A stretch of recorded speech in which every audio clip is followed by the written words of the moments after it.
So social মিডিয়ায় যারা যারা ভিডিও প্ল্যাটফর্ম ইউজ করো তার মধ্যে সবথেকে বেস্ট হচ্ছে ইনস্টাগ্রাম।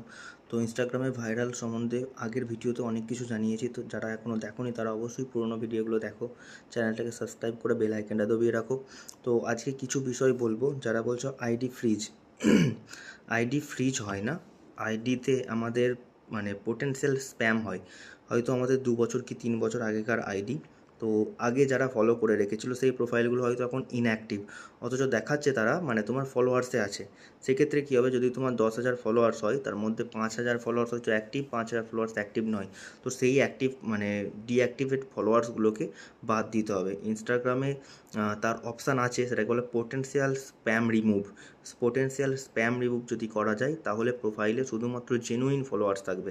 আইডি ফ্রিজ এইটাকে বলে। তাহলে আইডিটার ফ্রিজ থাকবে না, যে কটা ফলোয়ার্স থাকবে সবাই অ্যাক্টিভ। তো এইগুলো সবাই করতে থাকো।